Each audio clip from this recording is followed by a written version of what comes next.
Bueno, buenas noches. Son las 7. Vamos a ir comenzando. Yo sé que está la calle de locos. Primero, desearles, ya sea en directo o en diferido, un feliz Día de las Madres a todas donde apliquen. De igual manera a padres que hacen de madres, a abuelas que hacen de madres y a muchas personas pues que hacen de madres en este mundo que estamos viviendo tan enredado. Quisiera presentarles, para los que no conocen, El rabino.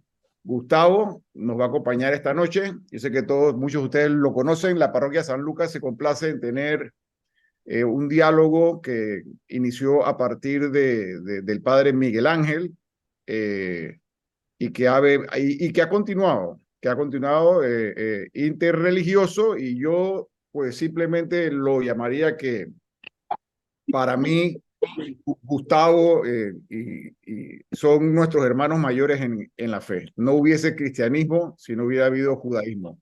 Pero eso ya lo hablaremos en el tema del Jesús histórico. Quisiera entonces pues que Gustavo hiciera la oración inicial, ¿no? Ya que lo tenemos acá. Bueno, muchas gracias. Buenas tardes, buenas noches a todos. Muy honrado por esta invitación de Jorge Luis para estudiar juntos y con este espíritu de diálogo fraterno, de amistad, invocamos las bendiciones de Dios, nos dirigimos con humildad, elevamos nuestros ojos al Creador para que pueda bendecir nuestro estudio, pueda inspirarnos, iluminarnos para conocer mejor nuestros textos sagrados, que podamos aplicarlos en nuestra vida para ser mejores personas, para vivir vidas con más significado y construir una sociedad que dé testimonio de su presencia sagrada. Amén. Amén. Bueno, este es el plan. Vamos a hacer un breve resumen de dónde estamos. Así también ponemos a Gustavo en contexto, al rabino Gustavo. Pasa que ya yo le tengo mucha confianza. Está muy Tenemos bien, está muy bien. Así debe ser. 5 días de diferencia entre nuestros cumpleaños. Yo cumplo el 9 y tú el 13. 13. 4 días. Bueno, y los dos vamos a cumplir lo mismo y no vamos a decir la cantidad. Ya comenzamos y vimos todo lo que era pues el libro del Génesis, que los judíos lo llaman el Bereshit, como dijimos, usan las dos primeras palabras de cada uno de los libros. Y vimos ese gran bloque inicial que es el Pentateuco por encima, porque obviamente no podemos profundizar en todos esos libros, que comienza a grandes rasgos con la creación y termina con la muerte de Moisés de un lado del Jordán, o sea, a las puertas de la conquista de la tierra prometida. Ya eso vendrá ahora. Hoy vamos a ver entonces un gran bloque que le sigue en nuestras Biblias, que son, en mi concepto, mal llamados libros históricos. Vamos a hablar de eso y después les voy a explicar por qué Gustavo está aquí. O por qué le pedí pues a Gustavo y él aceptó la invitación. Vamos a hablar de los libros históricos. Los judíos se refieren a estos libros como los profetas anteriores y realmente yo prefiero ese nombre. Pero bueno, nuestras Biblias dicen libros históricos. Así que los vamos a ver. ¿Cuáles son estos libros históricos? Primero, los vamos a dividir. Tenemos lo que se llama la historia deuteronomista, que incluye los libros de Josué, Jueces, Primera y Segunda de Samuel y Primera y Segunda de Reyes. Esta clasificación no es muy antigua. Esta clasificación viene de principios del siglo XX con un autor que se llama Martin Noth, bueno, se llamaba, de Alemania, que vio que estos libros estaban escritos desde la perspectiva del exilio en Babilonia, o sea que es como una relectura religiosa del pueblo que está reflexionando desde que conquista la tierra hasta el exilio en Babilonia. Y está muy impregnado de la doctrina del Deuteronomio. Como el Deuteronomio es uno de los libros que nosotros los cristianos no leemos, desafortunadamente, el Levítico, Números y Deuteronomio para nosotros son libros que no conocemos mucho.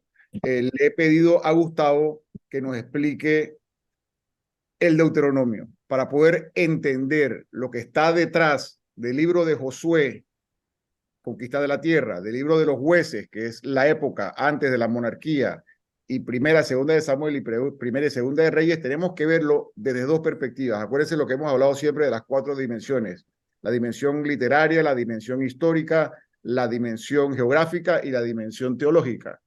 Estamos viendo estos libros post-exílicos, o sea, estamos en el exilio de Babilonia, y desde ahí estamos haciendo una relectura muy impregnada de lo que nos enseña el libro del Deuteronomio. Los otros libros, que los vamos a ver después, sería la historia cronista. La historia cronista la vamos a ver cuando hablemos del regreso a Jerusalén en una clase posterior, después del exilio y el edicto de Ciro. Entonces el pueblo de Israel regresa y construye el segundo templo. Ahí vamos a ver Crónicas 1 y 2, Esdras y Nehemías. Finalmente, vamos a ver la historia de los macabeos, 1 y 2. Esto lo vamos a ver cuando veamos la dominación griega. Estos libros no están en la Tanakh, o sea, no están en la Biblia hebrea, porque son libros que fueron escritos originalmente en griego. Aunque se argumenta que primero de Macabeos habrá alguna copia por ahí en hebreo, pero esto viene de la Biblia de los 70, no está dentro de la Tanakh hebrea. Y finalmente, tenemos lo que son las narraciones ejemplares o novelas para sacar alguna enseñanza, que son los libros de Tobías, Judith, Esther y Ruth. En algunas Biblias van a tener el libro de Ruth dentro de la historia deuteronomista, antes o después del libro de los jueces, porque trata sobre ese periodo, pero no está impregnado ni está orientado hacia lo que es la tradición del Deuteronomio. Entonces, sin más preámbulos, vamos a ver hoy lo que es la historia deuteronomista, que incluye el libro de Josué, Jueces, 1 y 2 de Samuel, 1 y 2 de Reyes. Post-exilio, estamos en el exilio de Babilonia y el pueblo de Israel está reflexionando desde el Deuteronomio, que comienza con la reforma del rey Josías, que digamos que lo venía impulsando el profeta Sofonías, y por eso es que aquí hay muchos profetas en este momento. Y le paso la palabra inmediatamente a Gustavo para que nos explique entonces desde qué perspectiva estaban viendo estos desterrados su historia, cómo la estaban releyendo. Gustavo, por favor. Y muchas gracias. Bueno, gracias nuevamente, Jorge Luis, por la invitación, por la oportunidad. Si hubiésemos coordinado los tiempos, hoy deberías enseñar Macabeos, que es apropiado a la celebración de Hanukkah. Estamos comenzando esta noche prendiendo la primera vela de Hanukkah, que recuerda la revuelta de los Macabeos y la recuperación del Templo de Jerusalén. Pero como vamos a ver interesantemente, también el Deuteronomio tiene mucho que ver con el Templo de Jerusalén. Empiezo con algunos conceptos que Jorge Luis ya acaba de decir para que estemos claros. La Biblia hebrea, el libro sagrado de la tradición judía, se llama Tanaj por el nombre de sus tres partes: Torá, Nevi'im, profetas, Ketubim, escritos. Se llamaba Mikra también, la escritura. Y cuando hablamos de la Torá puntualmente, en nuestro libro sagrado hablamos del Pentateuco. La palabra Torá significa ley o enseñanza, pero cuando nos referimos al libro, nos referimos al Pentateuco, que se lee de manera sistemática y organizada, secuencialmente en la sinagoga, en hebreo, en un texto que es como el que están viendo en la pantalla. Es un texto escrito a mano en un rollo. Un escriba especializado copia el texto.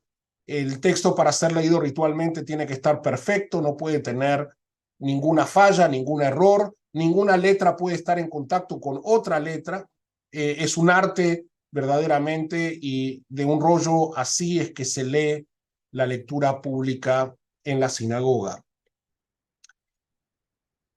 Antes de leer o después de leer la Torá en la sinagoga, hay varias tradiciones.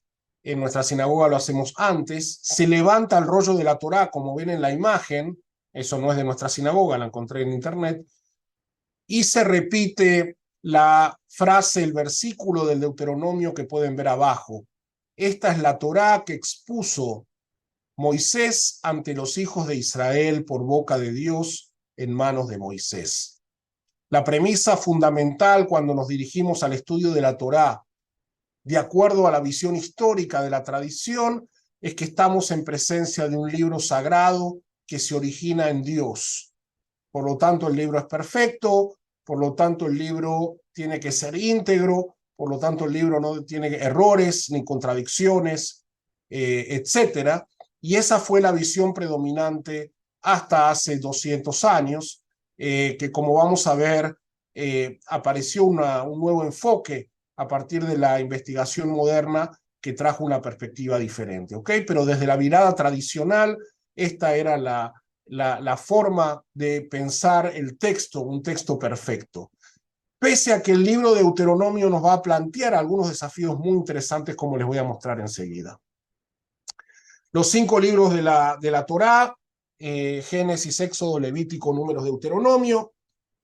Como bien dijo en la introducción Jorge Luis, en hebreo los nombres están tomados del comienzo, porque el objetivo del nombre en esta primera etapa donde no había muchos libros sagrados y estaban escritos en formato de pergamino, era identificar el libro. Ok, ponme cómo empieza el libro para que yo sepa cuál es. Ok, si yo digo en un lugar de la Mancha, todos sabemos que es Don Quijote. Ok, entonces yo llamo al libro Mancha, todos sabemos que es Don Quijote. Por eso los nombres hebreos, Bereshit, Shmot, Vaikra, Bemidbar, Devarim, hacen referencia a cómo comienza el libro. Ya cuando viene la traducción a la Septuaginta y a la Vulgata, donde encontramos una mayor diversidad y cantidad de libros, el libro tiene que decirme algo más, perdón, el título tiene que decirme algo más del libro, ¿no? Y entonces ya buscamos una palabra clave, una palabra que resuma de qué se trata el libro. Génesis, la creación; Éxodo, que es la salida de Egipto, el momento central en esa parte de la historia; el Levítico, porque trae todas leyes relacionadas al mundo sacerdotal, a la tribu de los levitas; Números, por la gran cantidad de censos que aparecen en este libro; y finalmente Deuteronomio, que es una palabra que viene del griego que quiere decir segunda ley o repetición de la ley. Mientras que en español, en hebreo se llama devarim, que quiere decir palabras, porque si chequean Deuteronomio 1.1, lo vamos a hacer enseguida, estas son las palabras. El tema de Deuteronomio viene a representar esta idea muy interesante que es la repetición de la ley. Y como ven, el contenido de este libro, ahora lo vamos a ver en más detalle, se presenta como la despedida de Moisés. Y en esta despedida Moisés repite las leyes, aparecen 2 textos muy importantes, el Shema Israel, que es la declaración de fe, y los 10 mandamientos, y el texto termina con la muerte de Moisés, y así también termina la Torá. Ok, ¿cuál es el contenido del Deuteronomio? El Deuteronomio está compuesto mayoritariamente por discurso o discursos de despedida de Moisés. Vamos a asistir a un largo discurso, una gran cantidad de palabras dichas por Moisés. Los investigadores dicen que son 3 discursos de despedida, otros dicen que son 5, otros dicen que son 7. Hay que ver cómo los separan, pero básicamente vamos a escuchar a Moisés hablar. Todo el libro transcurre en el mismo lugar. Moisés comienza a hablar. Fíjense el versículo 1 que les dije antes. Estas son las palabras de Barim. Por eso así se llama en hebreo. Que dijo Moisés a todo Israel al otro lado del Jordán, en el desierto, en la Arabá. Es decir, están a punto de ingresar a la tierra prometida. Como sabemos, Moisés no va a ingresar a la tierra prometida, en principio por el castigo de lo que hizo golpeando a la roca para sacar agua. Y entonces, en este preciso lugar y en un tiempo relativamente corto, Moisés comienza a hablar el mes 11, el año tiene 12 meses, del año 40. Así que la tradición dice que Moisés va a morir en el mes 12, el día 7. No, eso no lo dice el texto de la Torá, lo dice el Talmud, pero entonces quiere decir que todo el libro de Deuteronomio transcurre en 37 días. ¿Ok? Distinto el libro de Números, que son 40 años en el desierto, y ni que hablar el Génesis, que va de la creación del mundo, que la pueden poner cuando quieran, hasta la entrada a Egipto en la época de José. ¿Ok? Les decía antes que la visión tradicional es que obviamente el texto es divino y eso desde la liturgia se refleja y asumo que también en la lectura ritual de los textos sagrados en misa también hay una afirmación de que estos libros son sagrados y demás, pero aquí hay una frase que despertó ya en la Edad Media cierta inquietud de parte de algunos comentaristas. Fíjense el versículo 1. Estas son las palabras que dijo Moisés a todo Israel al otro lado del Jordán, en el desierto en la Arabá. No tengo aquí conmigo, pero si esta es la Biblia de Jerusalén. Si tienen la Reina Valera, ahí van a ver que la Reina Valera dice algo distinto, porque la literalidad del texto, y como saben, la Biblia de Jerusalén es mucho más literal. No sé, Jorge Luis, si coinciden conmigo en el análisis. Totalmente, Okay. totalmente. La Biblia de Jerusalén se utiliza como Biblia de estudio porque es más literal. Exacto, me Y alegra. estos textos, como ellos saben, fueron escritos originalmente en hebreo. Correcto, correcto. Ahora, si prestan atención, el texto está diciendo que Moisés habló al otro lado del Jordán. Es decir, el que está escribiendo este versículo está ya de este lado del Jordán. Es decir, está dentro de la tierra prometida. Y si estoy adentro de la tierra prometida, no puedo ser Moisés, porque Moisés nunca entró a la tierra prometida. Entonces la Reina Valera le incomoda un poquito este tema y traduce algo así como de este lado del Jordán, una cosa así. Los exegetas judíos también no se metieron mucho porque en la Edad Media, con toda la disputa teológica que había, tú no podías reconocer que tu texto sagrado no era perfecto y no tenía errores ni nada, así que no ibas a decir públicamente que aquí pasó algo. Moisés no pudo haber escrito este versículo, ¿ok? Lo menciona un comentarista medieval que era muy sagaz en su análisis gramatical, pero lo comenta sutilmente, Moisés Ibn Ezra. Spinoza, en su tratado teológico político, lo trae. Él tiene un capítulo entero ahí para demostrar que Moisés no es el autor del Pentateuco, y esta es una de sus frases para demostrar eso. Así que, bueno, muy interesante este tema. Por cierto, en los últimos 8 versículos del Deuteronomio, el capítulo 33, que relata la muerte de Moisés, tampoco pudo haber sido escrito por Moisés. Ya los sabios en el Talmud discuten esto. Unos, para defender la integridad del texto, dicen que sí lo escribió Moisés en profecía, es decir, Dios le reveló lo que iba a pasar y él lo copió. Otros, quizás más realistas, dicen que esos últimos 8 versículos los escribió Josué, su discípulo. Nadie puede escribir cómo fue su muerte, ¿ok? Así que esa es un poco la cuestión, pero para mostrarle algunas dificultades que plantea el análisis profundo del libro de Deuteronomio. ¿Cuál es el contenido entonces? Si pudiésemos dividirlo temáticamente, hay una introducción histórica, ¿ok? Hay un relato donde Moisés destaca desde la salida de Egipto hasta llegar a donde estaban del otro lado de Jericó, destaca todas las intervenciones de Dios a favor del pueblo, todos los actos de insubordinación, muchas historias que conocemos de los libros de Números, algunas obviamente también del Éxodo, con una particularidad que se las voy a mencionar en un ratito, que hace que este libro sea verdaderamente increíble y que me sumo a lo que decía Jorge Luis en la introducción, valdría la pena leerlo, por lo que les voy a decir después. Entre los capítulos 5 y 26 aparecen un paquete legal casi sin interrupción.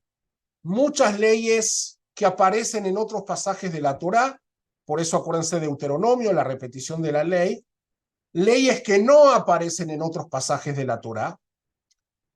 Aparece la segunda versión de los 10 mandamientos. La Torá tiene dos versiones de los 10 mandamientos, y cuando hablo de los 10 mandamientos hablo de la versión judía de los 10 mandamientos, que tiene algunas diferencias con la versión católica de los 10 mandamientos, especialmente en los primeros 2 mandamientos, obviamente el mandamiento del Shabbat. La primera versión aparece en capítulo 20 de Éxodo, cuando obviamente se describe el momento en el cual Dios se revela al pueblo en el monte Sinaí, y esta segunda vez, 40 años después, cuando Moisés repite a la nueva generación las leyes del pacto. Porque esto es importante y no lo dijimos. Moisés está hablando antes de morir a la generación que va a entrar a la tierra prometida, que eran menores o directamente no habían nacido cuando fue la salida de Egipto, la entrega de la Torá en el monte Sinaí y el suceso del becerro de oro. El objetivo de Moisés es renovar el pacto, que esta generación que creció en el desierto y que va a entrar a la tierra prometida pueda renovar el pacto. Y aparece también el Shema Israel, que es un texto que después va a adquirir un componente teológico muy, muy poderoso, la afirmación de la fe en Dios. En la tradición judía no tenemos dogmas, pero el Shema Israel es lo más parecido. Escucha Israel, el Señor es nuestro Dios, el Señor es único.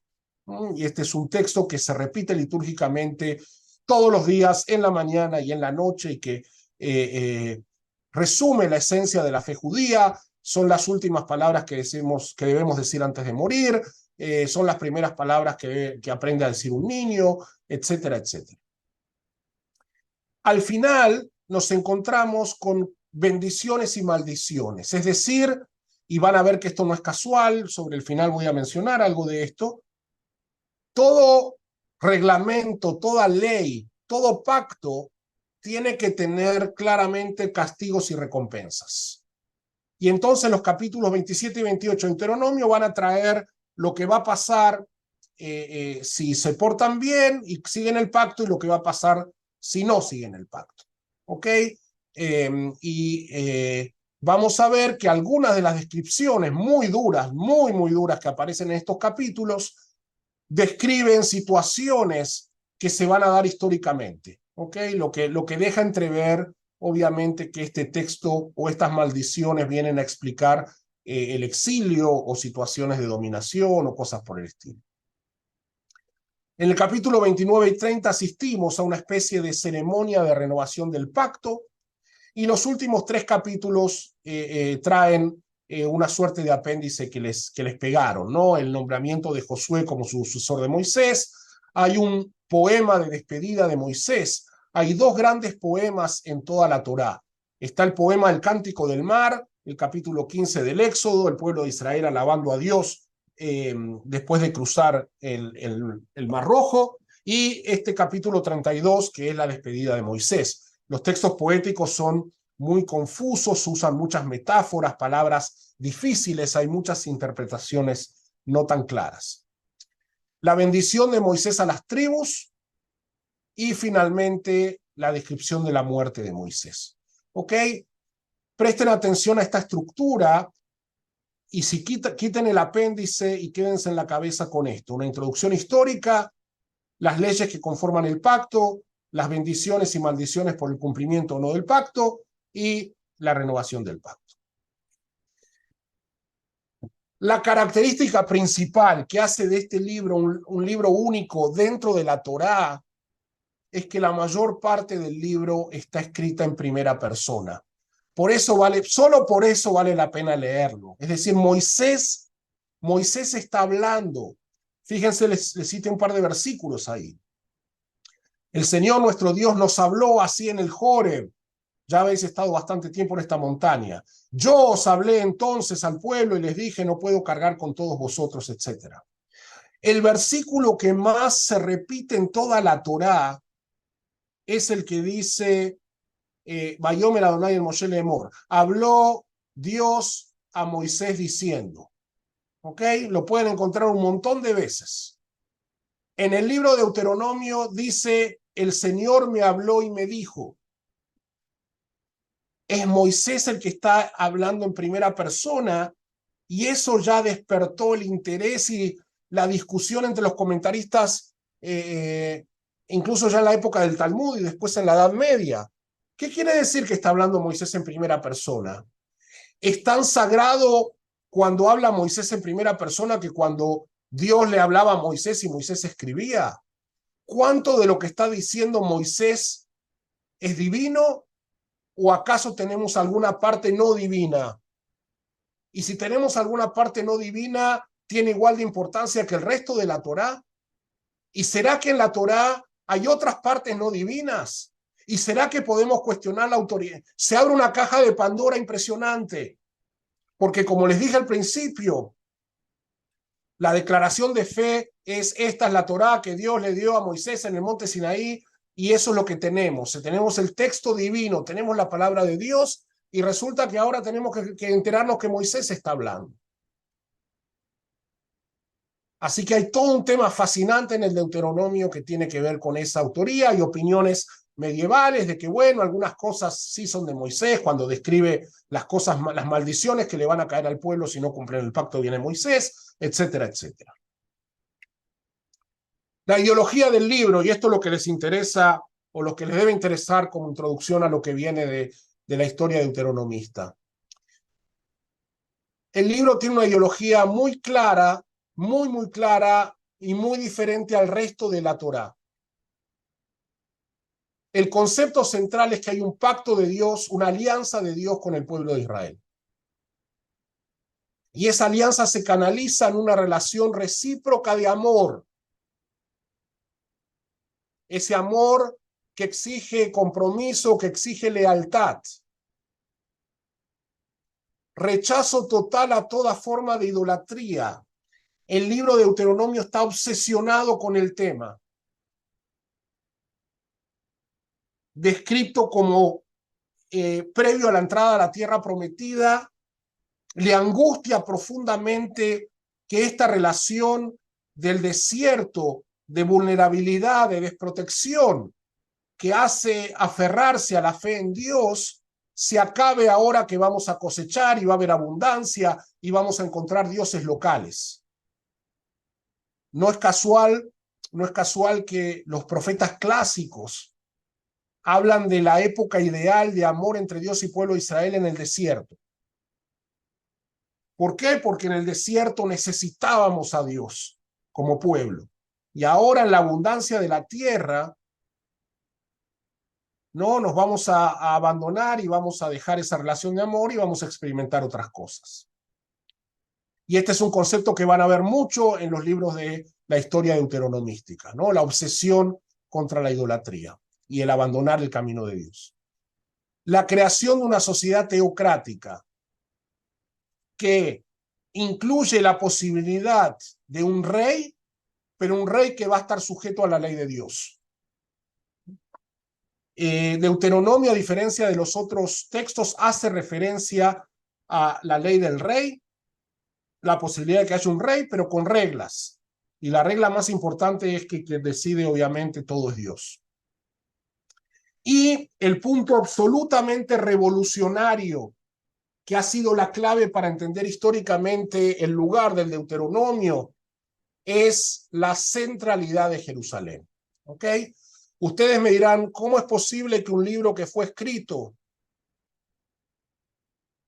antes de ingresar a la tierra prometida pueda hacer referencia a la centralidad de Jerusalén cuando faltan, qué sé yo, 300, 400 años para que aparezca el rey David y conquiste Jerusalén y la convierta en la capital del Estado, y una generación más para que aparezca el rey Salomón y construya el templo de Jerusalén? ¿Ok? Pero si leen con atención, les recomiendo en este punto en particular que comiencen en el capítulo 12, repite esta idea en muchas oportunidades. El lugar elegido por el Señor vuestro Dios para morada de su nombre. allí se van a realizar las ofrendas, allí se van a realizar los sacrificios, allí hay que peregrinar en las grandes fiestas. Este concepto es absolutamente contradictorio con el resto de la Torá. Si leyeron el Génesis, ven que Abraham hacía ofrendas, hizo ofrendas en Betel, hizo ofrendas en un montón de lugares. Jacob lo mismo, hizo ofrendas en Betel. Llegó a Hebrón, hizo una ofrenda en Hebrón. El libro de Deuteronomio va a decir, señores, el único lugar autorizado es el lugar que Dios va a escoger para colocar su nombre allí. Uno podría decir, wow, qué profecía, finalmente es lo que va a ocurrir después. Pero esta idea es contradictoria absolutamente a todo lo anterior en la Torá y es central al libro de Deuteronomio y es central a la ideología deuteronomista, porque el pacto de Dios con el pueblo de Israel pasa por Jerusalén. Y eso también es importante para entender la historia del pueblo judío, incluso hasta nuestros días y con toda la situación que tenemos hoy en día. Esta alianza de Dios, Israel, Jerusalén y la casa de David, eso lo van a ver en la historia deuteronomística, esto no aparece en el Deuteronomio, está insinuado, pero no aparece, ¿ok? Ha sido la clave del desarrollo teológico del pueblo judío. Muy bien. Posiblemente hablaron de esto, yo simplemente lo quiero traer para entender el Deuteronomio desde una mirada de la crítica bíblica, de la investigación histórica y que les sirva de introducción a lo que estudian después, que entiendo que es el objetivo de esta pequeña clase, ¿ok? La hipótesis de los documentos, el estudio científico de la Biblia, se desarrolla en mitad del siglo XIX y Wellhausen fue uno de sus padres. Jorge Luis mencionaba a Nott, que fue uno de los grandes desarrolladores, posiblemente una o dos generaciones después. Wellhausen lo que dice es que el Pentateuco, la Torá, es una fusión editada de distintas fuentes. Por eso tenemos distintos nombres de Dios, por eso tenemos distintos nombres de lugares. Recién leí un versículo que hablaba de Joref, cuando el resto de la Torá habla de Sinai. Es el mismo lugar que se llama diferente. Tenemos distintas geografías. Tenemos geografías en ciudades críticas del sur, como Beersheba, Hebrón, y otros relatos en ciudades o lugares del norte, como Dan, como Betel. ¿Eso por qué? Dice, porque hay distintos relatos que se fueron pasando de generación en generación orales, que después se fueron escribiendo y que finalmente vino un editor y lo juntó todo y así tenemos la Torá. La Torá no es, dice la investigación científica, el libro que Dios recibió de Moisés, perdón, que Moisés recibió de Dios, sino que es esta conjunción de distintas fuentes. Y una de esas fuentes es la fuente de deuteronomista, que es el autor de la mayor parte del Deuteronomio. No todo, hay pasajes que claramente no están en armonía con esta idea. ¿Ok? Son los pasajes principalmente legales, y la estructura del Deuteronomio, esto es lo que les planteé antes, sigue el patrón de pactos entre señores y vasallos que tenían los hititas en los siglos 7 y 8 antes de la era común. Pactos de vasallaje, es decir, había una autoridad, ¿sí? Un señor, lo que después en la Edad Media es un señor feudal, la autoridad, y estaba el pueblo que trabajaba para este señor. ¿Y cómo eran estos acuerdos? Se empezaba describiendo cómo el señor brindaba protección a estos vasallos. Se expresaban las leyes que marcaban la responsabilidad de los vasallos hacia el señor, y se enunciaban recompensas y castigos por el cumplimiento o no de ese pacto de vasallaje. La misma estructura que tiene el Deuteronomio si le quitamos los apéndices. Por eso los investigadores dicen que este libro de Deuteronomio, al menos su mayor parte, fue compuesto mucho más tarde, no solamente que Moisés, sino también que David y Salomón, fue compuesto en el año 622 antes de la era común. ¿Por qué sabemos tan exactamente la fecha? Porque si van al final del libro de Reyes, el segundo libro de Reyes, van a encontrar ahí un relato fabuloso donde se nos cuenta que estaban haciendo remodelaciones al templo de Jerusalén en la época del rey Josías, que es 622 ante la era común, y ups, en el templo encontraron un libro sagrado y lo llevaron a la profetisa Huldá, y la profetisa Huldá dijo que es kosher, que el libro es realmente sagrado, y entonces el rey Josías hace una reforma ritual. Y a que no saben en qué consiste su reforma ritual. Número 1, en eliminar todos los altares distribuidos por el país. Número 2, solo se van a permitir ofrendas y sacrificios en el templo de Jerusalén, exclusivamente. Número 3, eliminar todo rastro de idolatría, y empieza a describir las cosas que había en el templo de Jerusalén. Estatuas de Baal, de Asherá, todas las divinidades que la Torá y los libros deuteronomísticos se pasan criticando, todas esas deidades estaban dentro del templo. El rey Josías hace una revolución radical. La historia bíblica lo plantea como que fue consecuencia del libro este que encontró. Los investigadores van a decir que es al revés, que el libro fue escrito para justificar el cambio radical que Josías hace. 622 ante la era común, y ya con esto termino. 586, 34 años después, se destruye el templo de Jerusalén. Una reforma radical para decir que solo se puede hacer ofrendas y celebrar a Dios en el templo de Jerusalén, y 35 años después viene Nabucodonosor y destruye el templo de Jerusalén y saca el liderazgo al exilio. Este va a ser el desafío que va a tener el liderazgo espiritual, religioso, político en el exilio. Explicar qué pasó, legitimar lo que se hizo, pero dar un contexto a la historia de por qué Dios permite la destrucción de su casa y por qué permite el exilio de del pueblo de su amada Jerusalén. Este es el desafío que los discípulos, porque esto demoró varias generaciones, que forman parte de la escuela deuteronomística, y que estoy seguro que Jorge Luis se lo va a explicar mucho mejor, escribieron los libros de Josué, Jueces, Samuel y Reyes a partir de la ideología del Deuteronomio.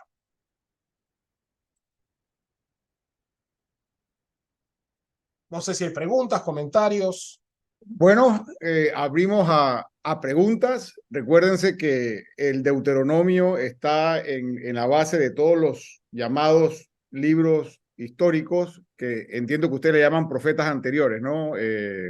A esa parte, sí, a diferencia de los profetas posteriores, que son los clásicos y los menores, estos libros con historias, de alguna manera, se llaman primeros profetas. En las Biblias nuestras sale que la reforma de Josías es la reforma deuteronomista animada por el profeta Sofonías, ¿no?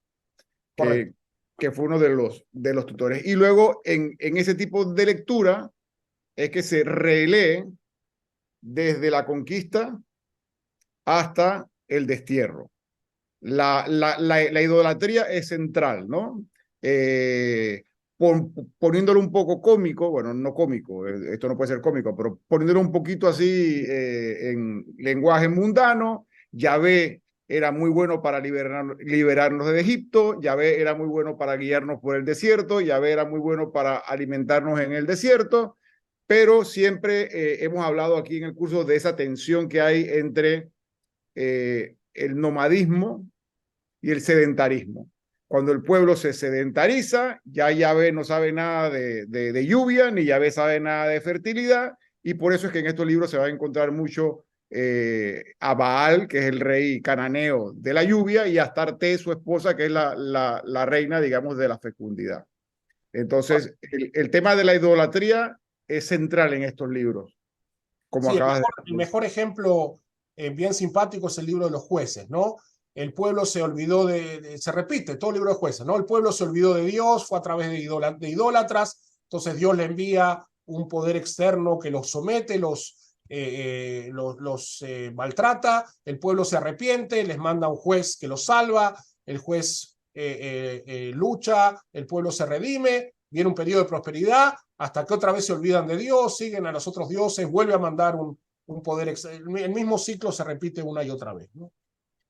Bueno, señores, esto no es todos los días que vamos a tener la oportunidad de tener a Gustavo acá.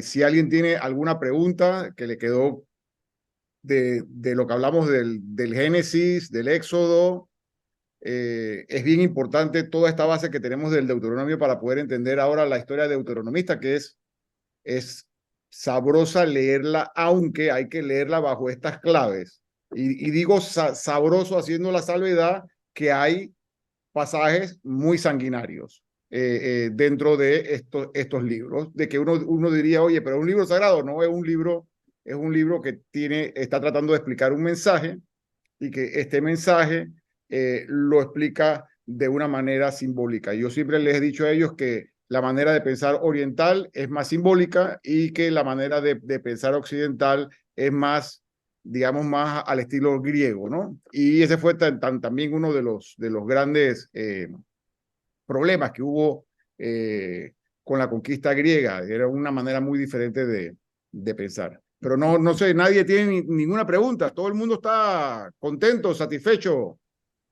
Rubén. Gustavo, primeramente, bueno, yo creo que es una satisfacción muy grande del grupo tenerlo, tenerlo acá con nosotros, ¿no? No esperaba, de verdad estoy sorprendido estoy bastante sorpreso. Si hubiera tenido preparado mi mejor, Jorge, para hacer buenas preguntas. Pero bueno, yo creo que del libro del Deuteronomio, una de las cuestiones que mucha gente cuestiona es algo que tú ya comentaste, es el castigo de Moisés. Me gustaría que comentara qual tu visión, o sea, hiciera algunos comentarios sobre exatamente este fato, ¿no? O sea, el fato de que Moisés, después de tanto trabajar, no entró en la tierra prometida, ¿no? Me gustaría escucharte sobre este tema. Gracias. Gracias. ¿Respondo o quieres que tomemos las preguntas y después respondo todo? Dale, no, vela respondiendo. Yo voy a ir respondiendo las que puedo en el chat. Ok. Sí, la realidad es que a todos nos queda una gran sensación de injusticia cuando leemos que Moisés no entró a la tierra prometida, y la razón, el suceso que describe el libro de Números es bastante intrascendente en comparación a tantas otras cosas, ¿no? El pueblo reclama por agua en el desierto, como siempre reclamaba, por comida, agua, etc. Dios le dice que golpee la roca, perdón, Dios le dice que saque agua de la roca. Moisés golpea la roca 2 veces, sale agua y todos parecemos estar contentos hasta que Dios viene y le dice, no santificaste mi nombre y por eso no vas a entrar a la tierra prometida. En primer lugar, no está clara cuál fue la falta de Moisés. En Éxodo 15, Moisés saca agua pegándole a la roca. Así que es lógico suponer que Moisés hizo lo mismo que aquella vez. Algunos comentaristas dicen que su transgresión fue que le pegó 2 veces. Y eso hace perder el milagro. Lo que Dios quería era una vivencia de que el agua era milagrosa, y Moisés, al golpear la roca, está procediendo de una manera técnica, si quiere. ¿Ok? Otros dicen que el error de Moisés fue cómo le habló a la gente. Ahí el hebreo es muy fuerte. Les dice, escúchenme, manga de descreídos, ¿no? ¿Acaso creen que vamos a sacar roca de aquí, de agua de esta roca? Una forma muy soberbia como Moisés habla, y uno espera que un líder de la altura de Moisés pueda mantenerse de manera respetuosa a la gente. Una tercera interpretación dice que es el plural, cuando él les dice al pueblo, les vamos a sacar agua de esta roca, como diciendo, no, es Dios quien va a sacar, cómo él se pone parte de que hace el milagro. En cualquier caso, más allá de estas interpretaciones, nos queda esta sensación de injusticia, pero los sabios dieron una explicación interesante que a mí me hace mucho sentido y me tranquiliza en esto, ¿no? Que es, si Moisés hubiese ingresado a la tierra prometida, el pueblo lo hubiese convertido en Dios. Imagínense, el hombre va, lo saca de Egipto, lo lleva 40 años por el desierto, los ingresa a la tierra prometida, nos hubiésemos convertido en moseístas, hubiésemos transformado a Moisés en una divinidad. Y eso no solamente va contra la idolatría que mencionábamos antes, sino que esto también le quita mérito a Moisés, porque la grandeza de Moisés es su grandeza precisamente en su dimensión humana, como ser humano. Y al dejarlo fuera de la tierra prometida, hay una afirmación, ¿no? Una declaración de que al final es un humano como todos, y esta es su grandeza. ¿No suena injusto? Sí. Los sabios dicen una cosa también muy linda, dicen, la Torá aclara que este fue el pecado de Moisés para que la gente no cree que fue otra cosa, porque si no hubiese aclarado, la gente hubiese dicho, bueno, seguro que Moisés a saber qué hizo, o seguro que no era tan bueno, lo que sea. Entonces, esta fue la gran transgresión de Moisés y por eso no entró a la tierra prometida. Gustavo, la mayoría de exégetas católicos de que yo he visto dan digamos, una quinta explicación, ¿no? Que es que lo que a ellos el libro le quiere transmitir es que la generación que estuvo por el desierto no fue la misma generación que entró a la tierra prometida. Y que por esta razón es que Moisés muere antes de entrar y Josué es el que sigue con la conquista de la tierra. No sé si dentro de la tradición judía hay algo similar. Mira, lo fantástico, los sabios dicen que la Torá tiene 70 caras, ¿ok? Así que hay 70 interpretaciones de cada cosa. Así que nos faltan 65 más. Pero está muy bien, digo, suena lógico desde una perspectiva, si quieren, hasta uno de liderazgo, lo que tú dices, ¿no? Moisés lideró a la generación mayor, ahora hace falta un líder militar, un líder con una visión moderna. Bueno, es lógico que Moisés no ingrese a la tierra prometida y que sea Josué. Ahora uno podría decir, bueno, déjelo entrar y que se muera al otro día, ¿no?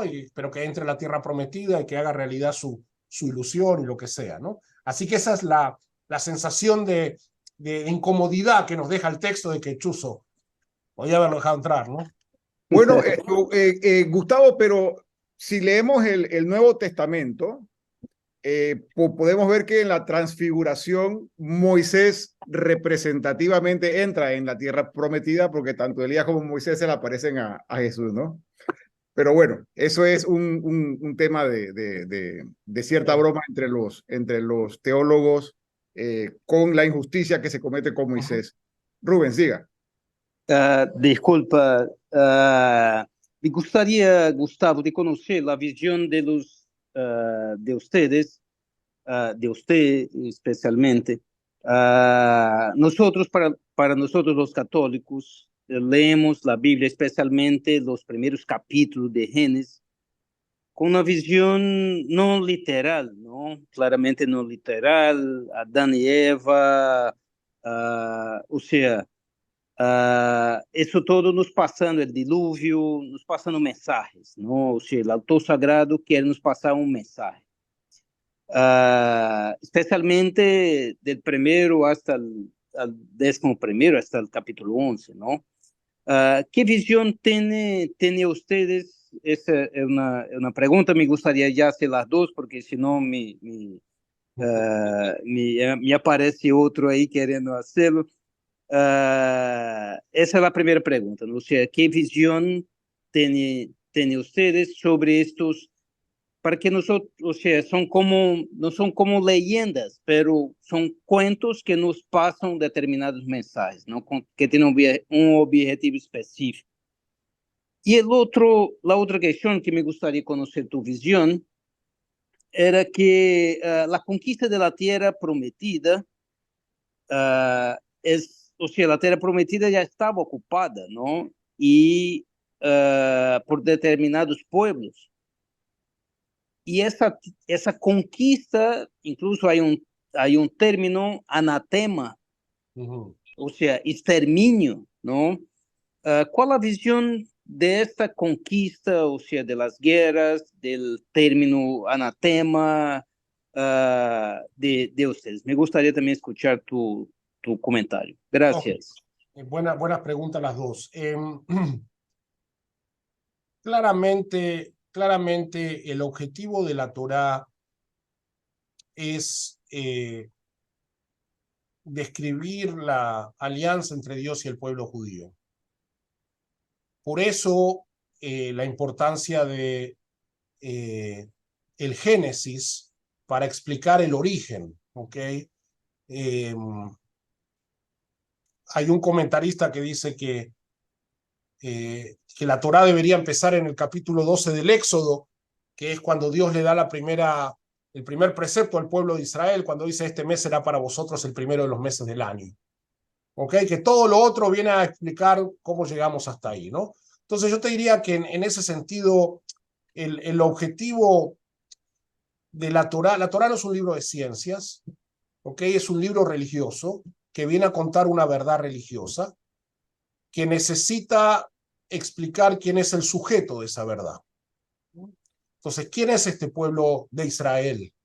Bueno, estos fueron sus antepasados, por eso tenemos la historia de los patriarcas, que también tiene muchos ribetes de leyenda e historias no tan fantásticas como las de los primeros 11 capítulos. Y uno podría decir, bueno, pero ¿de dónde salió este tipo Abraham, que fue el que empezó la cosa? ¿Ok? Entonces, de alguna manera hay que llevar. Es como esas películas, ¿no? Que los primeros 5 minutos nos tienen que explicar de dónde viene el personaje, porque si empezamos con el personaje no entendemos. Entonces, claramente los primeros capítulos están llenos de enseñanzas alegóricas y simbolismos. Hay un tema que es bien importante, yo lo leí, lo sabía, pero lo leí muy claro en uno de los libros de Karen Armstrong, que dice: la lectura literal de la Torá, o de la Biblia, perdón, ella dice, la lectura literal de la Biblia es un fenómeno moderno. Estos teólogos católicos que mencionaban antes, que ven estas transfiguraciones, los comentaristas talmúdicos, los comentaristas medievales, entendían que el texto va mucho más allá de la simpleza de la historia. ¿Ok? Entonces, aferrarnos a la literalidad y decir que ustedes saben que en la tradición judía cuenta 5.784 años de la creación del mundo, ¿no? Entonces, cuando viene alguien y dice, no, en las cuevas se encontraron unas pinturas rupestres de hace 10.000 años. No, eso es imposible porque el mundo tiene 5.784 años. No, bueno, o sea, el primer día de la creación pudo haber durado millones de años, ¿no? No es que fue un día de 24 horas. Entonces, creo que estos relatos, que insisto, tienen muchas enseñanzas muy poderosas, ¿no? La historia de la Torre de Babel, por supuesto el diluvio de Noé, Caín y Abel, ni hay que hablar a Adán y Eva, tienen muchas enseñanzas valiosas para nosotros, pero no es que tenemos que rechazar ni la teoría de la evolución ni otras formas de pensamiento científico porque porque contradicen la literalidad del texto. La segunda pregunta, a ver, empiezo diciendo que el texto de la Torá dice que como los otros pueblos, como los pueblos que habitan la tierra de Canaán son idólatras, por esa razón Dios va a traer allí al pueblo de Israel para que mantengan su pacto. ¿Ok? Inclusive en alguna de las advertencias le dicen: no creas que es por mérito tuyo, sino porque estos pueblos siguen otros dioses, y si tú sigues otros dioses también va a seguir el mismo camino. El concepto de anatema, el concepto de jerem, es muy desafiante para una lectura moderna, ¿ok? Porque habla de exterminar totalmente al otro pueblo, incluyendo mujeres, incluyendo niños. Número uno, hay que ponerla en el contexto histórico y definitivamente no sacar conclusiones para nuestro tiempo. Y dos, entender que estas batallas o estas guerras eran ellos o nosotros. No había posibilidad de un punto medio. O los conquistamos nosotros hasta el final, con anatema, con destrucción, con exterminio, o ellos hacen eso con nosotros. ¿Ok? Ya los sabios en el Talmud interpretan que eso se limitó solo a los 7 pueblos que vivían en la tierra de Israel y que ninguno de los pueblos contemporáneos se correspondía con esos pueblos. Como diciendo, esto es algo que pasó hace 1000 y pico de años, pero hasta ahí llegamos, no vamos a sacar conclusiones. Pero bueno, insisto, hay que leer las cosas en su contexto histórico y para nosotros, en nuestra visión moderna, son textos desafiantes. Lo que tengo que decir, para terminar esto, en la lectura ritual de la Torá leemos el texto completo. No hay selección de pasajes. Uno a veces quisiera decir, yo me saltearía este capítulo. Me gustaría saltear este capítulo, pero no, leemos el texto completo y tenemos que enfrentar estos pasajes que son muy difíciles para un lector moderno y sensible. Yo sí, si me permite, Gustavo, me gustaría agregar también lo siguiente, ¿no? Cuando la Torá tradicionalmente se dice que Esdras sería uno de los que termina más o menos la composición, al retorno del exilio, el pueblo está viviendo un problema grande. El judaísmo se ha ido perdiendo, muchos se quedaron en Babilonia, no es que todos regresaron, ya muchos estaban acomodados, estaban tomando otros dioses, ahí fue donde se prohibieron los matrimonios mixtos y muchos de estos textos se van copiando y se le van haciendo añadidos. No es que sea algo de plagio, sino la Biblia se va haciendo así.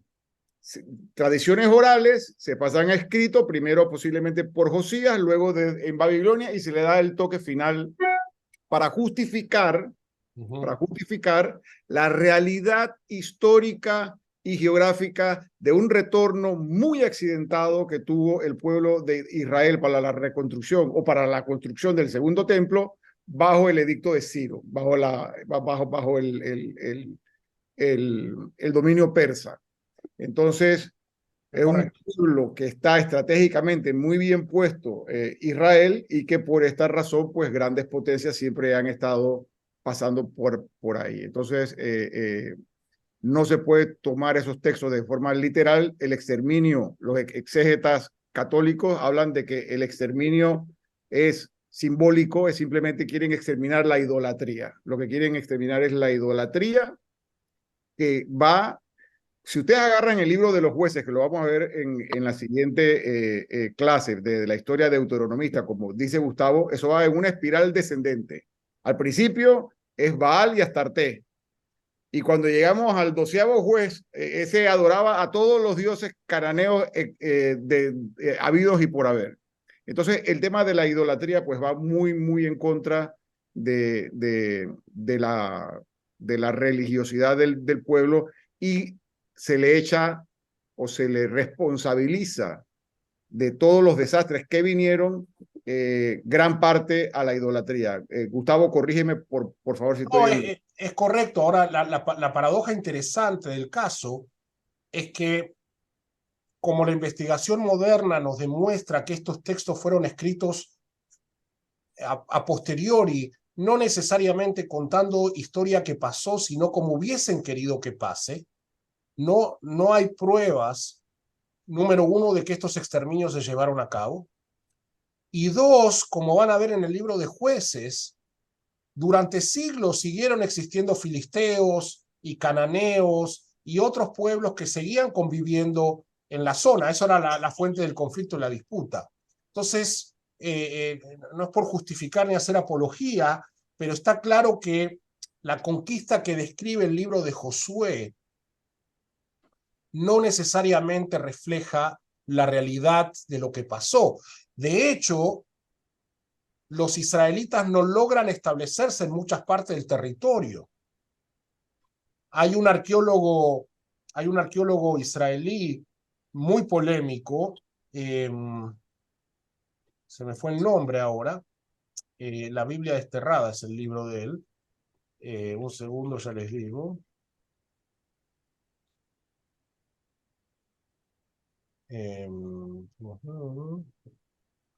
Israel Finkelstein, acá, Israel Finkelstein, y él plantea una cosa muy interesante. Él dice, todos los relatos de la historia deuteronomística ocurren en la montaña. Jerusalén era zona montañosa, Shem era zona montañosa, Betel era zona montañosa, etc. ¿Qué pasa con la llanura? ¿Qué pasa con la costa, que era la zona más fértil? Dice, eso no estaba en control de los israelitas. En los reinos israelitas era una alianza de tribus, ¿no? Nos imaginamos un reino de palacios y qué sé yo. Él dice, era una alianza de grupitos de la zona montañosa que era tan irrelevante que ni a Egipto desde el sur, ni a Siria del norte les parecía relevante meterse con ellos.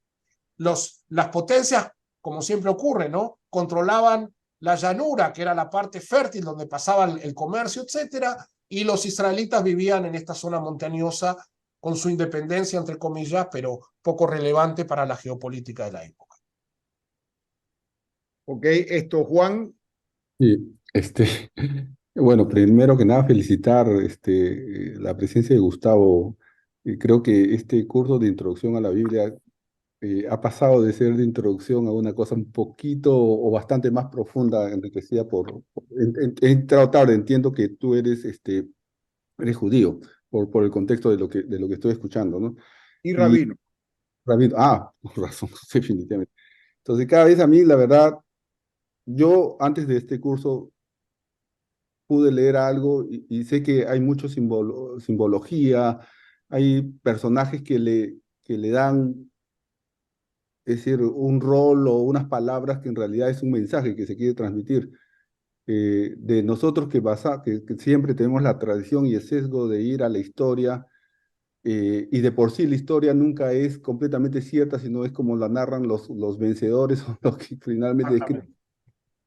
La complejidad que se llega a este nivel ya es extrema, ¿no? Porque si ni siquiera tienes hechos concretos, finalmente lo que tienes es mensajes. Y los mensajes pueden decirle a unos una cosa y a otros otra cosa, ¿no? Obviamente los expertos llegan a aterrizar algo mucho más elaborado, pero pues definitivamente necesitamos la guía de gente. Si queremos profundizar en este sentido, necesitamos la guía de gente que está mucho más especializada y que son como teorías, hipótesis que probablemente de acá a 100 años de repente también vayan a ser rebatidas, ¿no? Entonces, al final, ¿qué nos queda? La fe. Es que tu análisis es muy fe. correcto y al estudiar la escuela deuteronomística lo va a ver súper claro. Porque después vas a ver la historia cronista y vas a decir, son los mismos hechos, pero contados distintos, ¿no? Yo cuando enseño alguna cosa parecida aquí en la congregación, le digo a la gente, mira, imagínate que tú dentro de 100 años quieres estudiar historia panameña, ¿ok? Y lo único que va a tener es la prensa. O lo único que va a tener es Panamá América. Ajá. Bueno, depende qué tengas, tú vas a decir, ok, esto fue espectacular, años, o el otro va a decir fuente de corrupción y no pasó. Ok, entonces lo que tú dices es muy cierto, depende mucho quién escribe. Ok, ahora la tradición va construyendo y va interpretando en base a los textos que tenemos. Lo que me parece en común, tanto ustedes en su fe como nosotros, tenemos que tener presente es que lo que tenemos aquí son relatos de hombres de fe, no historia. La Biblia no es History Channel. Entonces la gente viene y dice, a ver, encontraron en el monte un pedazo de madera que debe ser del arca de Noé. Bueno, es irrelevante eso. Nosotros leemos porque esta es la narrativa, el relato de nuestra historia de fe. La historicidad de los eventos es otra cosa.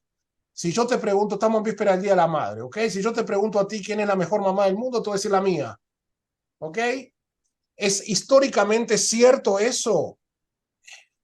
Para ti sí, para ti sí. Ahora, tú puedes decirle al mundo, hey, mi mamá es la mejor del mundo y tengo pruebas de eso. Bueno, ok. Entonces, aquí lo llevo al absurdo, ok. Pero aquí es la misma historia.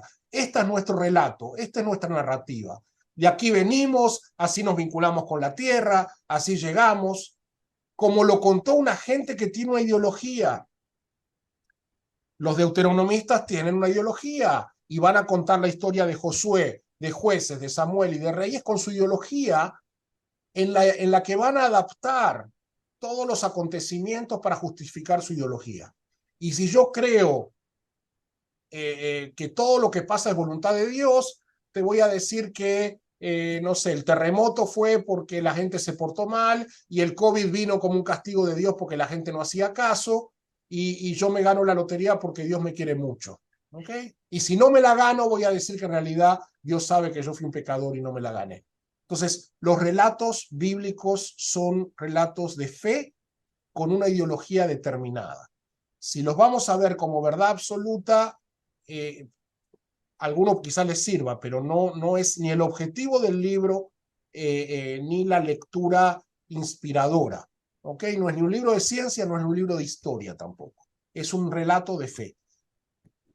Ahora, lo que siempre repetimos aquí en el curso como un estribillo, Gustavo, y me gustaría saber tu opinión, es que la Biblia nos sirve para recordarnos de diferentes maneras, de una y otra forma, que la armonía inicial, que es donde Dios es el Señor, amarás al Señor tu Dios, Dios debe estar arriba, amarás a Dios sobre todas las cosas y luego al prójimo como a ti mismo.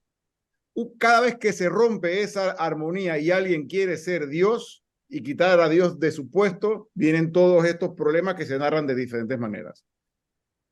Si ese es tu enfoque y es tu basamento de la fe y la manera en que te acerca al texto, es estupenda, pero es tuya y es valiosa para ti y para tu gente. Puede venir otro y decirte, para mí el texto es el basamento de que Dios escogió al pueblo de Israel y tenemos derecho de exterminar a todos los que no son como nosotros. Digo, hay gente que cree eso.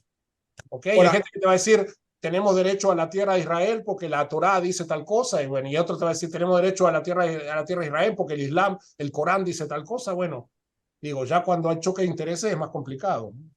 Bueno, entonces esto ya para finalizar, vamos a estar invitando a Gustavo, si nos más adelante, porque todo cuando vayamos y los que quieran seguir el curso en lo que es la parte del Jesús histórico, la tercera búsqueda, no se puede entender la figura de Jesús, no se puede entender la figura de los apóstoles, no se puede entender la figura de Pablo fuera del judaísmo del siglo I.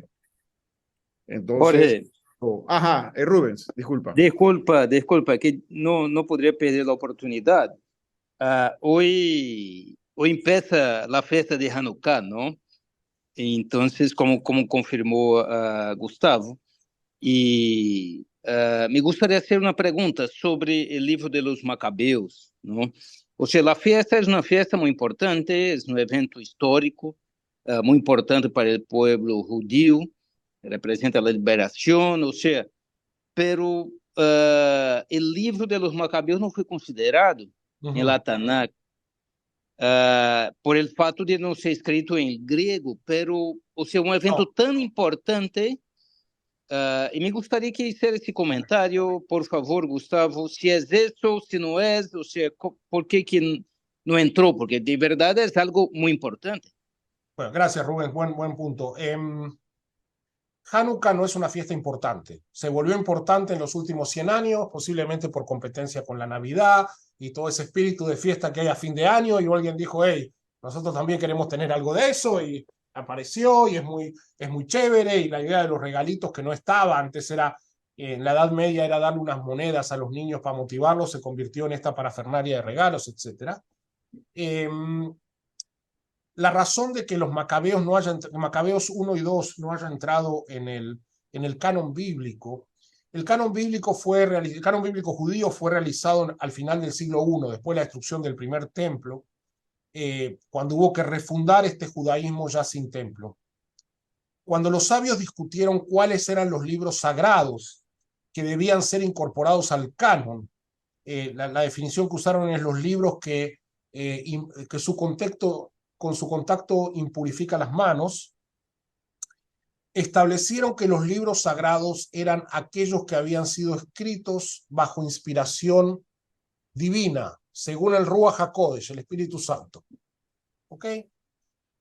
¿Cuáles eran los libros que se habían escrito bajo el Espíritu Santo? Aquellos libros, no lo dijeron con estas palabras, pero aquellos libros que eran antiguos, de la época persa hacia atrás. Los libros de Macabeos, parece que el Macabeos I, que fue escrito en el siglo II antes de la era común, originariamente en hebreo, aunque como bien dijeron no lo tenemos en hebreo, lo tenemos en griego. Macabeos II, que fue escrito en el siglo -1, eran demasiado recientes para ser considerados escritos por el Espíritu Santo. ¿Ok? Yo le digo, ayer uno de mis alumnos me preguntó y le dije, mira, si tú tienes que hacer, tú tienes que decirme qué compositores o qué grupos hacen música clásica. ¿Ok? Tú me vas a decir Beethoven, Bach y los Beatles. No, los Beatles son de hace 30 años, 40 años. Quizá dentro de 200 años alguien pueda decir, sí, Beethoven, Bach, los Beatles o los Rolling Stones, no sé qué le gusta a la gente aquí. Para nosotros es todavía muy cercano en el tiempo. Entonces, para los sabios del siglo I, todo lo literatura griega era muy reciente para ser incluida en el canon bíblico. La única excepción, porque cometieron un error, es el libro de Daniel. El libro de Daniel es del siglo -2, pero está escrito como una novela histórica en arameo de que pasó en Babilonia, y los sabios por eso lo consideraron literatura sagrada y lo pusieron en el canon bíblico, pero no lo pusieron con los profetas, lo pusieron en la tercera parte con los hagiógrafos. ¿Ok? Pero ese es otro tema. La canonización bíblica es un tema fascinante, pero básicamente esa es la historia de Hanukkah, ¿no? Y hay otros temas más, pero no me quiero ampliar. Jorge Luis me dijo 5 o 10 minutos y llevo 1 hora y cuarto aquí. Lista.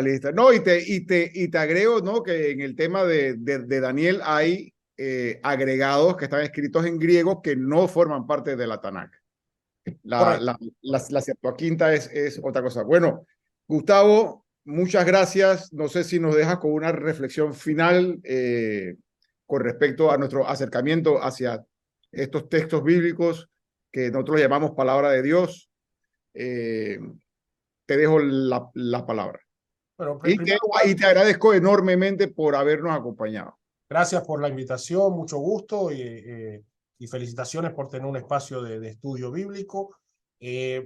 Vuelvo a insistir con recomendarles la lectura del Deuteronomio, quizás saltear las partes del medio que son legales y que por ahí son un poco menos atractivas, pero sí la primera parte y la parte final, aunque sea pasarla por encima, y sentir a Moisés hablando. Es muy interesante.